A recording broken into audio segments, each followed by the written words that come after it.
Today I'm going to show you 5 shoulder exercises that I use a lot in my practice. I use a lot when I teach. They're fantastic as a warm-up. They feel good and they integrate the upper body as a whole rather than simple isolation. So I hope you enjoy the exercises and I hope you get something out of this video. First exercise I call Wringing the Towel, and basically what it involves is you have both arms out to the sides. One arm is going to externally rotate, the other arm is going to internally rotate. And you can practice that in isolation if you want, but I like the idea of both sides working together.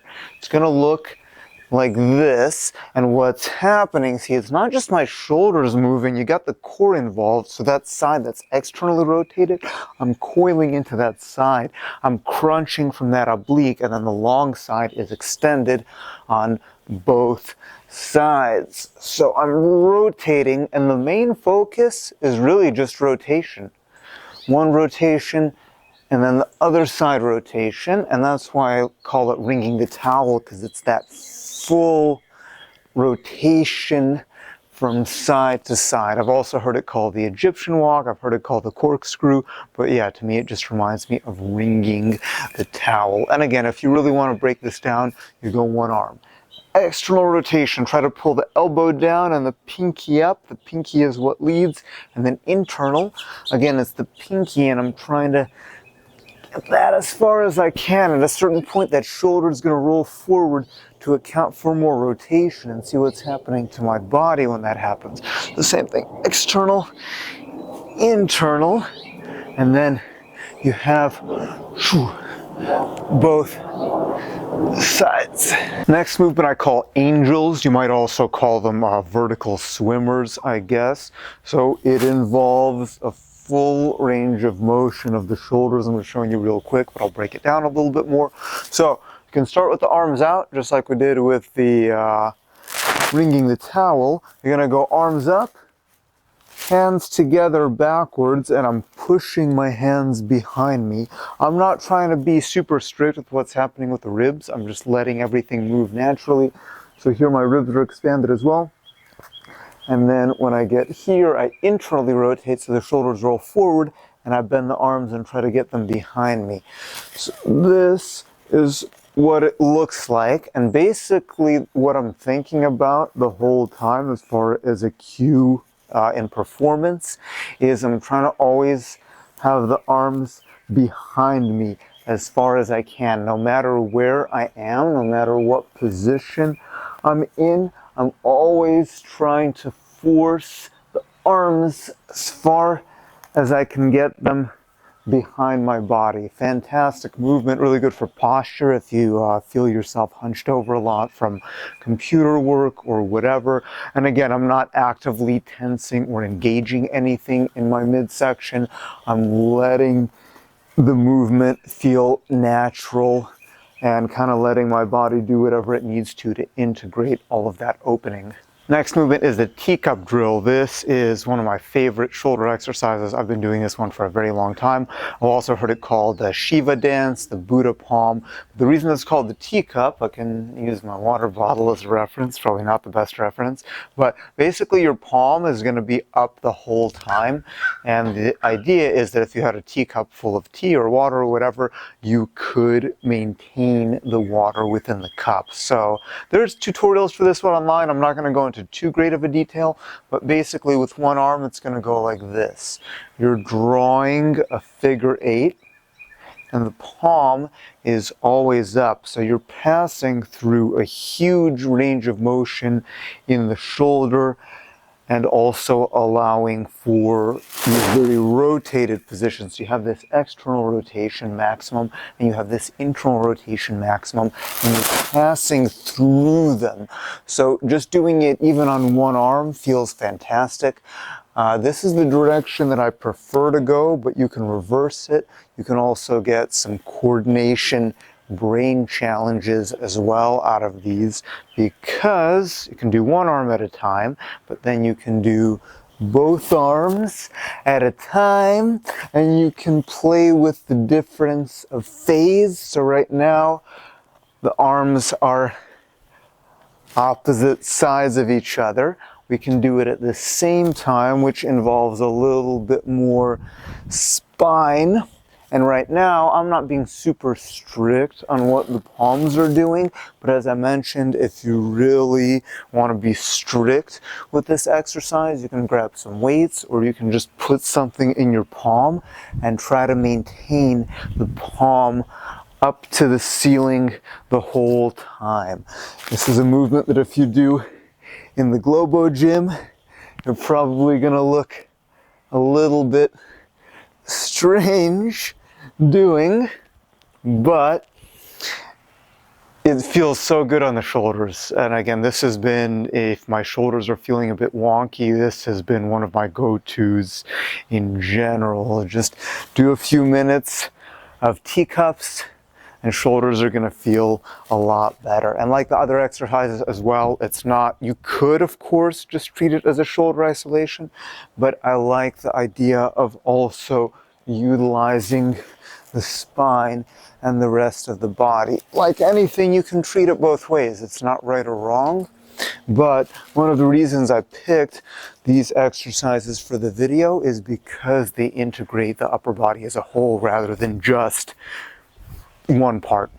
So those are the teacups, one of my absolute favorites. Next exercise is one that I call trapdoors. So basically it's just maximal opening and maximal closing with rotation of the body and with the integration that comes with it. So open phase of the trapdoor, you're going to externally rotate, thumbs pointing back, squeeze the shoulder blades together, push the chest out forward, hold it for a second, and then closing, we're going to round the spine and internally rotate the arms going forward. So external, internal, combined with the spinal flexion, extension. If you want to go further here, you can cross, because then you're getting even more length. But you can see my spine articulation, but also the amount of shoulder engagement I have through this rotation as well. So again, another really good one for posture, just for engaging in both sides, because in terms of athletic potential, it's not just one side we want to have the juxtaposition between understanding both sides of every movement. So maximal opening, maximal close, those are the trapdoors. Final exercise for today is one that I call ghost throws, and this is one that I haven't been using as long. This one is probably newer to my practice. Maybe I brought it in more within the last few years or so. But basically we're just throwing a ball or whatever you want to throw. It's an imaginary throw, but make some space, because this one actually takes up a little bit more space and I don't want to hit anything. It's a throwing movement and I'm adding a few embellishments. And the first thing I'm going to do is just go slow, right? And then I'll add some kick to it. So I swing the arm back behind me. I turn the body. It goes from internal to external rotation. This is the position if you watch baseball. I don't watch baseball, but you see that massive external rotation before the snap. That's the position we want here. Big stretch. And notice even my hand is rotated, so I'm still using that pinky to rotate all the way through. Then when I get here, I snap into internal. So I go ba, ba, and then I'll do another little flourish. So like this, I can go slow, don't have to go fast. I'll show you from this angle. My whole body is involved. I'm moving my feet and my hips and my arm all in unison. It's really good for coordination as well. It's a great warm-up, again, because it incorporates everything. And for the brain, we can do it on both sides. You don't have to make this movement super complicated. Just imagine you're throwing something. And throwing is a pretty complex movement. It involves a lot of integration. You can't throw very hard if you just use your arm. You have to use your whole body. But because the shoulder is so active, it's a fantastic shoulder movement. And of course, you're gonna have one side that feels a lot better than the other. That's life. And if you can do it pretty well slow, you can add a little bit of snap to it, right? Snap, I love the way it feels, but it's a little bit more advanced. So if you're new to a lot of these trainings, I would go a little bit slow at first, but I love to hear that wind noise. And it's not like I'm that good at throwing. I'm not. It's not like I play throwing sports, but over time, I've seen the benefit of just working that movement because of how the whole body has to integrate and work together to be able to make that happen. So those are the ghost throws. So those are 5 exercises that you can practice to build healthier shoulders or to maintain your overall shoulder health. I use all of them a lot in my own practice, in my teaching. I think they work great as a warm-up, as a cool down, as just a random like midday movement to get you loose if you feel like you've been stiff or sitting too long. So give them a try. Let me know how it goes. Let me know if there's anything else you'd like to see on this channel. Of course, you can help me out by sharing and liking and subscribing to the channel. And of course, I sell ebooks and do online coaching and offer workshops as well if you're interested in a more personal approach to how I view fitness and skill training.